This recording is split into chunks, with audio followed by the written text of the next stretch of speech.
प्रदेश के राज्यपाल श्री मंगूभाई पटेल जी, मुख्यमंत्री डॉक्टर मोहन यादव जी, यहाँ के सांसद श्री बी.डी. शर्मा जी, बागेश्वर धाम के पीठाधीश्वर श्री धीरेन्द्र कृष्ण शास्त्री जी, पूज्य ज्ञानानंद महाराज जी, आचार्य बालकृष्ण जी, उपस्थित संत समाज, श्री बागेश्वर धाम जन सेवा समिति के सभी पदाधिकारीगण, स्वयंसेवकगण, गणमान्य अतिथियों, वर वधुगण, देवियों और स्वजनों, सभी को नमस्कार। आज महाशिवरात्रि के पावन अवसर पर आयोजित इस सामूहिक विवाह समारोह में शामिल होकर मुझे अत्यंत प्रसन्नता हो रही है। हम सबके ऊपर देवादिदेव महादेव की कृपा बनी रहे तथा हमारे देश और समाज प्रगति के पथ पर आगे बढ़े, यही मेरा प्रार्थना है। यहाँ उपस्थित सभी नवविवाहित दंपति को मैं अपना आशीर्वाद देती हूँ और उनके सुखमय वैवाहिक जीवन का कामना करती हूँ। आपको विवाह सूत्र में बांधने और आपके जीवन में खुशी का ये अवसर उत्पन्न करने वाले मैं श्री धर्मेंद्र कृष्ण शास्त्री जी और श्री बागेश्वर धाम जन सेवा समिति की सभी मेंबर्स को बहुत बहुत धन्यवाद देती हूँ। ये बहुत ही प्रसन्नता की विषय है कि ये विवाह समारोह जन सहयोग से संपन्न हो रही है और विवाहित जोड़ों को गृहस्थी के जरूरी सामान के साथ साथ उन्हें स्वावलंबी बनाने के उद्देश्य से सिलाई मशीन और आटा चक्की जैसे जीवन उपयोगी वस्तुएं भी भेंट की रूप में दी जा रही है। जन सहयोग द्वारा जन कल्याण का ये बहुत ही अच्छा उदाहरण है। मुझे विश्वास है कि आज विवाह बंधन में बंधे दंपति इस दिवस की स्मृति को संजो कर रखेंगे और अपनी गृहस्थी को सफलतापूर्वक आगे बढ़ाएंगे। देवियों और स्वजनों, भारतीय परंपरा में संतों ने सदियों से अपने कर्म और वाणी से जनमानस को राह दिखाई है।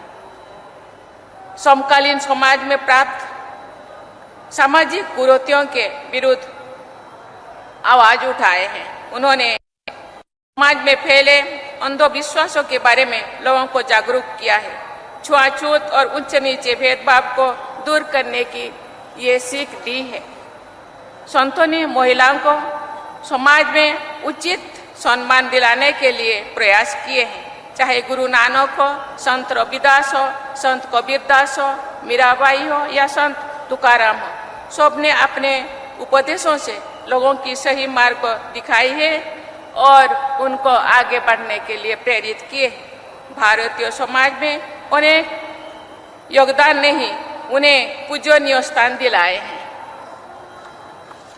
आज जब हमारे देश वुमेन डेवलपमेंट से वुमेन लेड डेवलपमेंट की ओर अग्रसर है, तो समाज के सभी लोगों का कर्तव्य बनता है कि वे बेटियों और बहनों को सबल और सक्षम बनाने में अपना योगदान दें।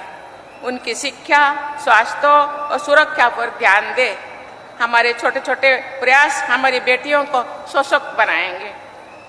मैं सभी महिलाओं से भी कहना चाहूँगी कि आप स्वयं को शिक्षित और आत्मनिर्भर बनाने के लिए निरंतर प्रयास करें। जब आप सबल होंगे तो भी हमारा समाज और देश सबल होगा। हमने भारत को वर्ष 2047 तक, जब हम आज़ादी की शताब्दी मनाएंगे, एक विकसित देश बनाने का लक्ष्य रखा है।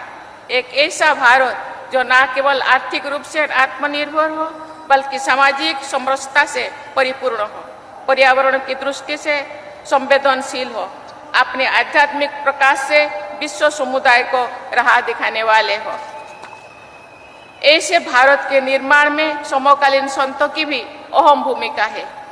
ये लोगों को सामाजिक एकता बढ़ाने के लिए और पर्यावरण संरक्षण के लिए तथा अपनी ऊर्जा को राष्ट्र निर्माण में लगाने के लिए प्रेरित करते रहते हैं।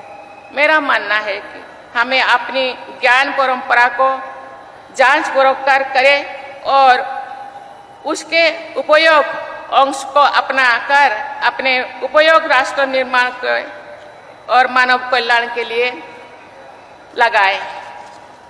इसी भावना के साथ कार्य करते हुए आगे बढ़ते रहें। इसी कामना के साथ मैं सभी नवविवाहित वर वधुओं को उनके स्वर्णिम भविष्य के लिए मंगल कामना करती हूँ तथा सभी को आशीर्वाद देती हूँ कि उन सुखमय